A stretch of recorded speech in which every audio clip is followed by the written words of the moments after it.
Υπέροχα μου πλάσματα, καλή σας μέρα, καλό και ευλογημένο μήνα εύχομαι σε όλους. Υγεία, αγάπη, χαρά και ό,τι άλλο εσείς ποθείτε. Είμαι η Εύα και σας καλωσορίζω όλους στο κανάλι μου Love Healing Tarot και σας ευχαριστώ πάρα πολύ που είστε κοντά μου, με παρακολουθείτε και με στηρίζετε ο καθένας σας με το δικό του τρόπο. Σήμερα είναι πρωτομηνιά και θα κουραστείτε να με βλέπετε. Όσοι θέλετε. Όσοι δεν θέλετε, μπορείτε να μην με βλέπετε. Λοιπόν, πάμε να κάνουμε την κάρτα του μήνα. Για να δούμε, αγαπημένες και αγαπημένοι, ποια θα είναι η κάρτα του μήνα Ιουνίου. Πάντα με μεγάλη αρκάνα βέβαια το συγκεκριμένο άνοιγμα. Οκ, όπα. Γιατί, μωρέ, γιατί... Ξέρω, θα μου το γράψετε πόση υπομονή και έχετε δίκιο. Εντάξει, εγώ μαζί σας είμαι. Λοιπόν, τι να κάνουμε όμως. Αυτή η καρτούλα πετάχτηκε, οπότε προφανώς έτσι δεν είναι μόνο βέβαια η κάρτα της υπομονής και της αναμονής. Έτσι, να τα λέμε και αυτά. Έχει και άλλες πάρα πολλές ερμηνείες, θα τις πούμε όλες, θα την αναλύσουμε. Καταρχάς να πούμε ότι το στοιχείο της κάρτας είναι η φωτιά και η αστρολογική αντιστοιχεία είναι με το ζώδιο του τοξότη. Θα μου πείτε, ο τοξότης θα κάνει υπομονή? Έλα μου ντε, και εγώ μερικές φορές αναρωτιέμαι, αλλά οκ, μπορεί. Λοιπόν, για πάμε να δούμε τι θα δούμε. Στην κάρτα απεικονίζεται ένας άγγελος και κρατάει 2 κανάτες με νερό και ρίχνει από τη μία στην άλλη.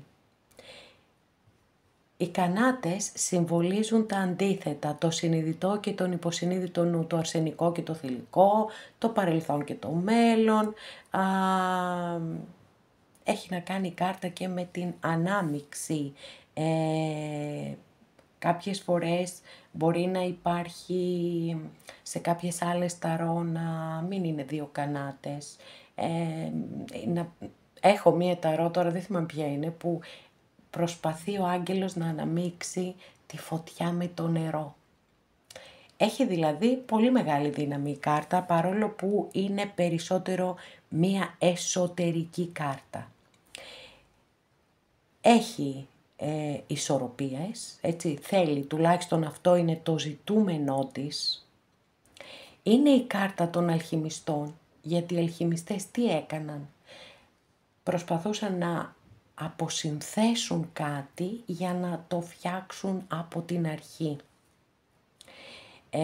Και ποιο ήταν το ζητούμενό τους βέβαια? Να φτιάξουν χρυσάφι. Η κάρτα λοιπόν μιλά πέρα από αυτά.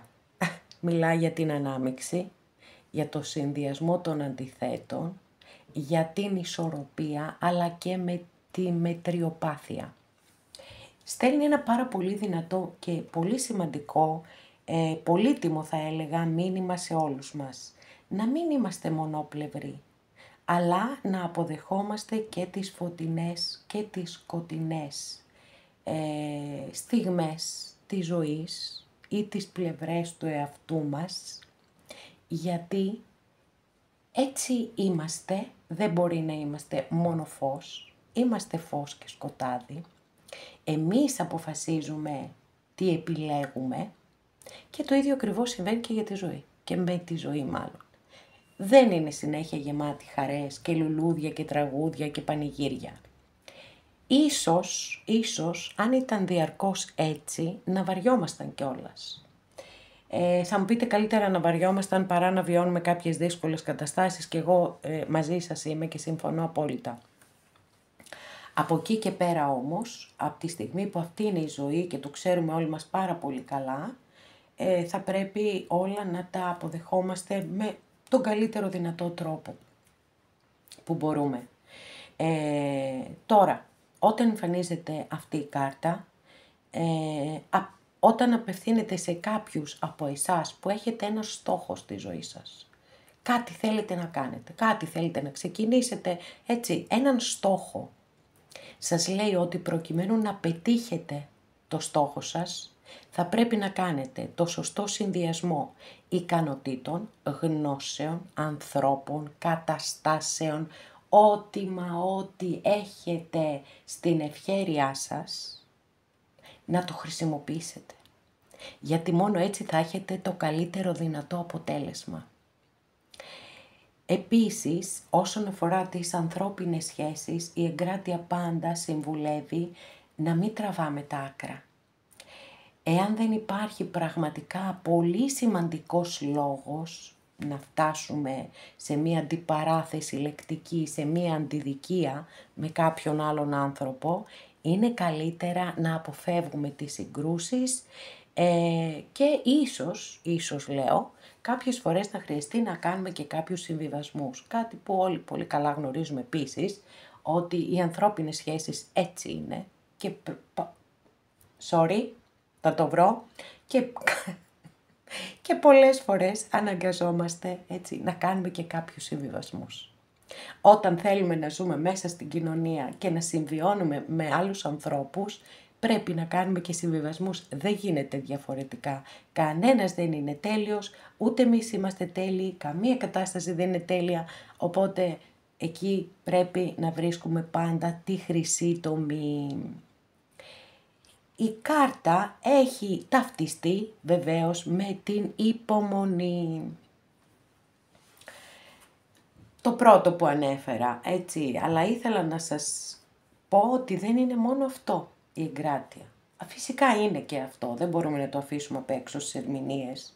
Λέει λοιπόν ότι πολλές φορές εμείς οι άνθρωποι όταν αντιμετωπίζουμε ένα πρόβλημα θέλουμε να αντιδράσουμε. Θέλουμε κάπως να αντιδράσουμε, έτσι. Όταν εμφανίζεται όμως η κάρτα, λέει ότι καλύτερα είναι να μην κάνουμε απολύτως τίποτα και να περιμένουμε τις εξελίξεις. Γιατί όταν έχουμε όλα τα γεγονότα μπροστά μας, τότε μπορούμε να πάρουμε και τις καλύτερες αποφάσεις για εμάς. Για κάποιους μπορεί να σημαίνει και μια πολύ καλή συνεργασία. Τα επαγγελματικά σας, έτσι. Είναι μια θετική κάρτα και για τα θέματα της υγείας, οπότε εντάξει δεν υπάρχουν μεγάλες εξάρσεις, ας πούμε, έτσι, με αυτή την κάρτα.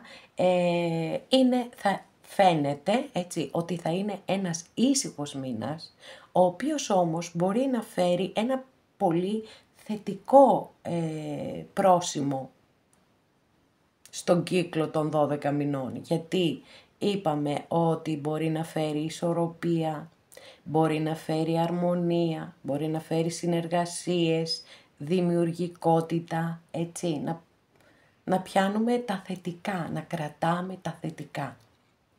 Και όλα αυτά είναι πάρα πολύ σημαντικά στη ζωή μας. Και οι ισορροπίες και η αρμονία και η δημιουργικότητα είναι πάρα πολύ σημαντικά. Άρα είπαμε ένας μήνας χωρίς υπερβολικές εξάρσεις, από την άλλη όμως μπορεί να γίνει πολύ δημιουργικός και παραγωγικός. Σε κάθε περίπτωση σας εύχομαι καλό και ευλογημένο μήνα. Εδώ ολοκληρώσαμε και αυτό μας το άνοιγμα. Σας ευχαριστώ πάρα πολύ που είστε κοντά μου και με παρακολουθείτε. Μέχρι την επόμενη φορά να είστε όλοι καλά. Σας φιλώ γλυκά.